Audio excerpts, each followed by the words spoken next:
안녕하세요. 최강 임선생입니다. 오늘은 고1 통합사의 세계화 평화에서 제3챕터 남북 분단과 동아시아의 역사적 갈등에 대해서 수업을 할 겁니다. 됐나요?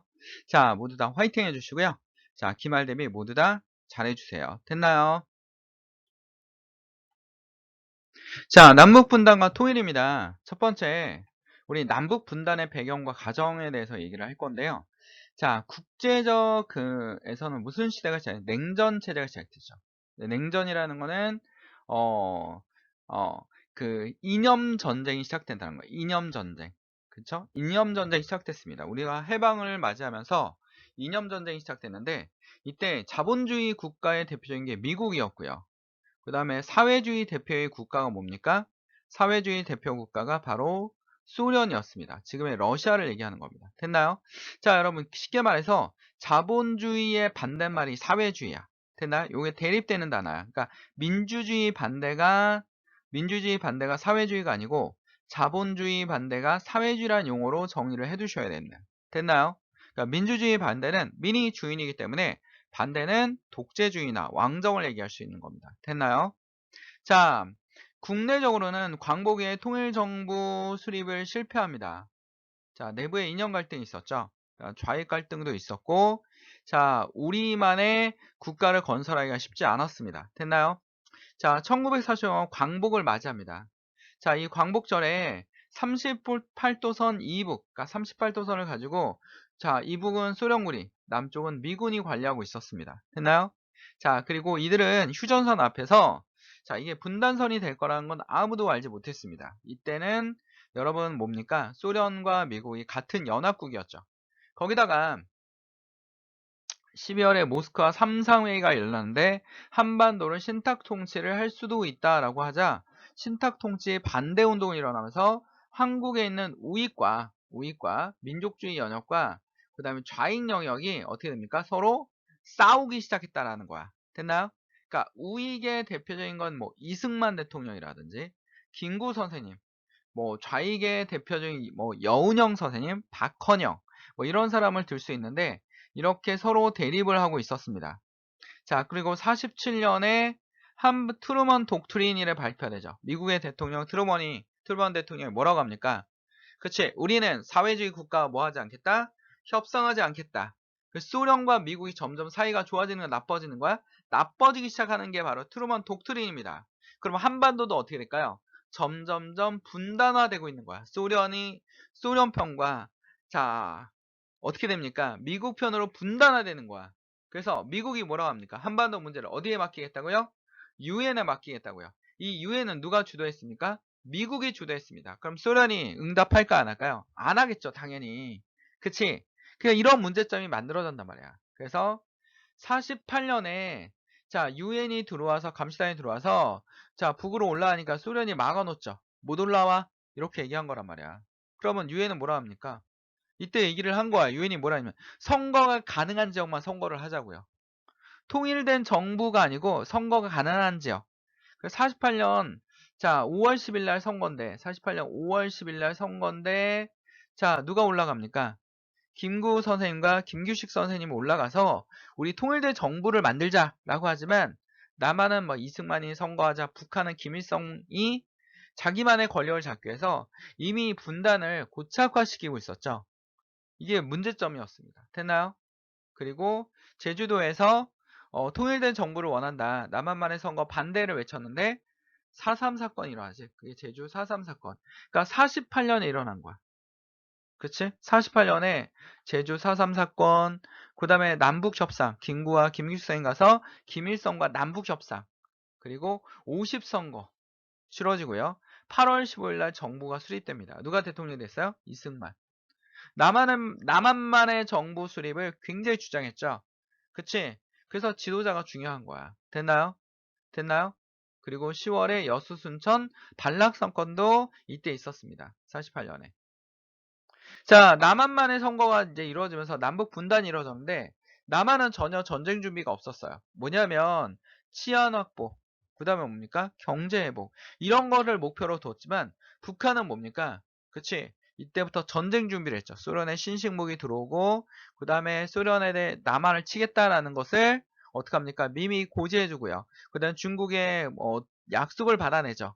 그치? 미군이 개입하면 중공군이 들어오겠다라는 이런 거 약속을 다 받아놨어요. 그래서 신식 무기를 들고 1950년 6월 25일 날 내려온단 말이야. 그치? 그래서 어떻게 돼요? 한 3일 만에 서울이 점령되고 한 달 만에 낙동강 방어선, 부산 위쪽을 빼고는 모두 다 점령당하는 일이 벌어집니다. 유엔군이 참전하고 자, 어떡합니까? 메가다 장군이 인천 상륙작전을 하면서 어떻게 됩니까? 자, 압록강까지 진격하죠. 근데 중공군이 들어오면서 어떻게 돼요? 서울이 다시 뺏기는 일사후퇴가 일어나는 겁니다. 됐나요? 휴전선에서 3년 동안 또 2년 동안 전쟁을 하는 거야.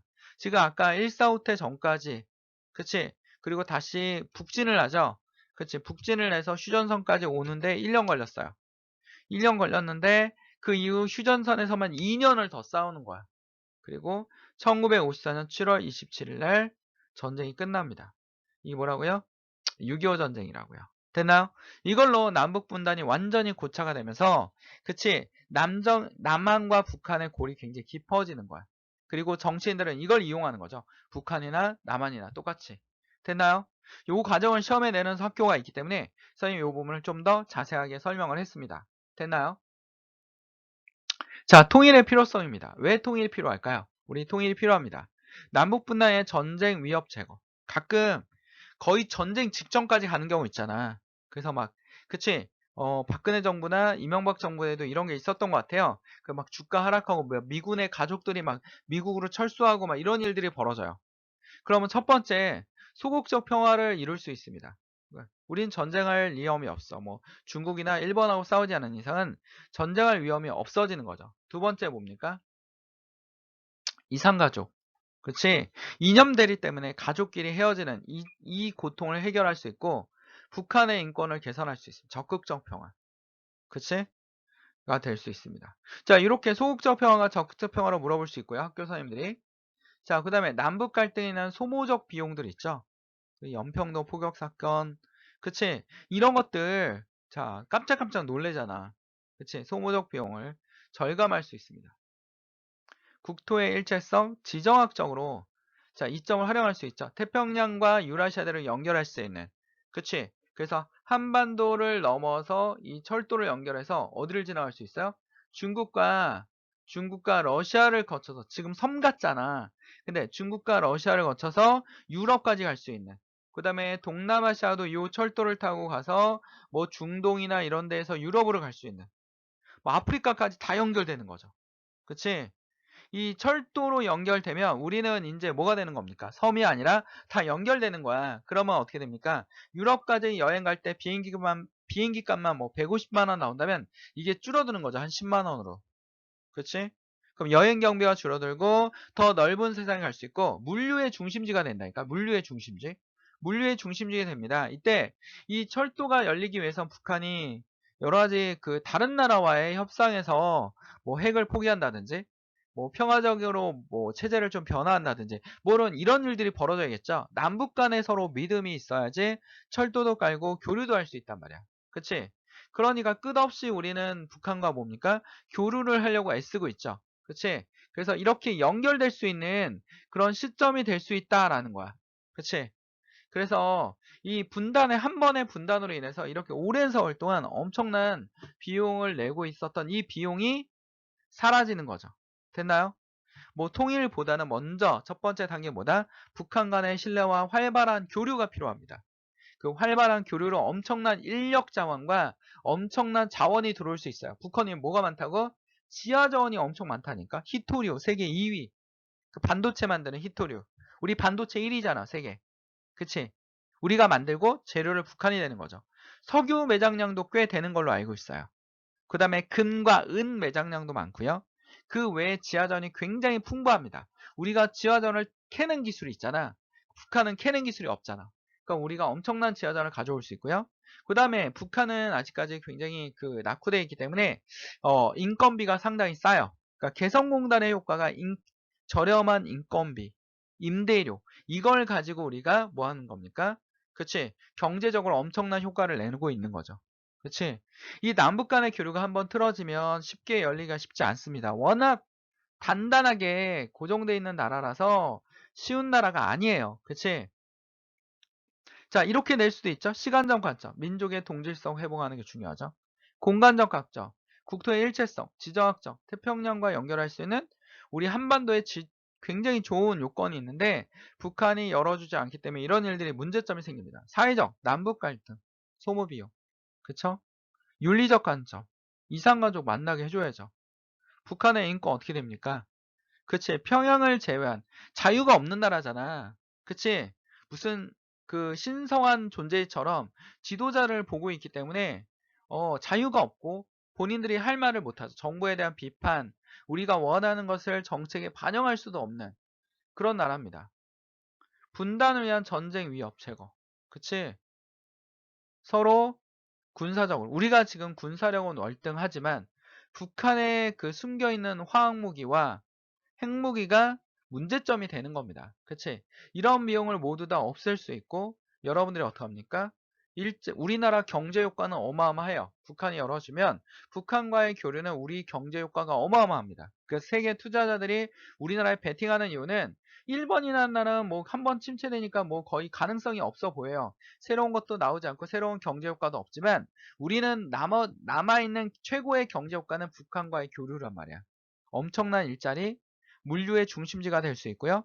그 다음에 관광과 인프라 산업으로 엄청나게 발전할 수 있고, 세계 최고의 물류를 분류하고, 우리나라가 신용도가 엄청 높은 나라이기 때문에 우리나라를 믿고 해외 기업들이 우리나라에 들어와서 대륙으로 진출할 수 있는 요새가 될 수 있다라는 거야. 그치? 새로운 사업들이 쏟아져 나올 겁니다. 이거는 굉장히 중요한 문제예요. 경제적만 봐도 어마어마한 효과입니다. 그치? 자, 민족의 동질성을 회복하는 걸 안 했네요. 여기 동질성 회복. 요런 문제에서 한 문제 나올 수 있습니다. 여러분들. 자, 통일을 위한 노력입니다. 남북 정상회담과 이산가족 상봉, 뭐 이런 거, 교류가 자꾸 이루어져야 된다는 거죠. 북한. 스포츠 단일팀. 하기 싫어도 어쩔 수 없이 해야 되는. 국제사회 번영과 평화를 가져올 수 있다는 점을 설득하여 주변국의 지지를 얻어내야 됩니다. 이거 반대하는, 굉장히 방해하는 놈 있을 거야. 그치? 우리 쪽이라고 부르는 애들. 있을 거야. 됐나요? 분단 비용입니다. 분단 비용 뭐가 있을까요? 그치?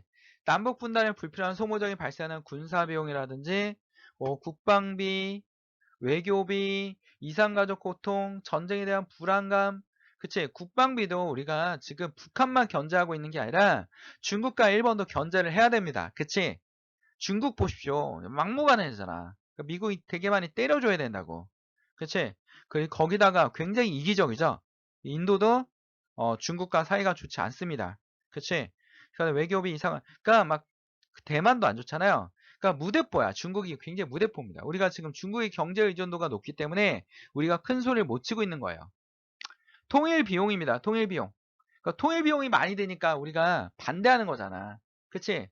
근데 통일에 실현하는 드는 비용 많이 들어요. 남북 교류를 위한 비용, 북한에 대한 지원 비용 많이 듭니다. 솔직히 말해서 통일하면 우리가 더 유리해요. 북한은 빈민으로 전락할 확률이 높아. 북한 주민들은. 그치? 그거 통일 이후에 뭐 남북 갈등이 있을 수도 있고요. 또 그거에 대한 뭐 교류라든지 이런 갈등이 엄청나게 있을 겁니다. 그치? 문화적 차이도 엄청 크잖아요, 지금. 언어적 차이도 크고. 그치? 그거에 의한 갈등들이 많이 있을 거라 생각해요. 그리고 우리가 북한에 계속 복지 비용을 대야 되니까 투자를 해야 되니까 그런 비용이 들 겁니다. 그러나 여러분 생각해봐. 우리가 투자만 하는 게 아니라 외국인들도 분명히 투자를 할 거란 말이야. 그치? 자원이나 이런 게 풍부하기 때문에 투자가 됩니다. 그리고 통일 이후에 엄청 강한 국가가 될 수 있어요. 세계 거의 2위 국가로 떠오를 수도 있습니다. 누가 이럴지 모르겠지만 2위로 떠오를 수 있는 어마어마한 잠재력이 있는 나라가 바로 대한민국이에요. 됐나요? 자, 우리 박정희 대통령 때 72년 7.4 남북 공동성명을 했지. 그래서 자주 평화, 우리 스스로 통일하자, 평화적으로 통일하자, 민족 대단결. 이 원칙이 그대로 2000년대 김대중 대통령이 김일성하고 만나면서, 김일성이 아니지, 김정일하고 만나면서 그 남북 정상 최초의 정상회담을 했죠. 그리고 이때 자주평화 민족대단결 다시 확인하고 한국과 이체제 통일 방안을 상호 인정하고 이산가족 해결 문제, 경제협력과 남북교류 활성화. 그치? 그래서 개성공단과 금강산 관광 사업을 했는데 금강산 관광 사업은 이명박 때 없어졌고요. 개성공단은 그치? 박근혜 때 최순실이 없애버렸지. 약속한 조항들의 신속한 시행 합의. 잘 안 지키잖아, 쟤네. 약속을. 그치? 정확히 누가 안 지키는지 모르겠지만 하여튼 북한이 안 지키는 것 같아요. 선생님 생각에는. 하여튼 이런 걸 통해서 북한과의 교류가 활발해진다면 열차 타고 유럽 여행 갈 수 있습니다. 러시아 여행 갈 수 있습니다. 동남아 여행을 갈 수 있다라는 거죠. 그치? 저렴한 비용으로 갈 수 있다라는 거죠. 그래서 일자리가 넘쳐날 겁니다. 됐나요? 자, 동아시아 역사적 갈등과 해결 방안입니다.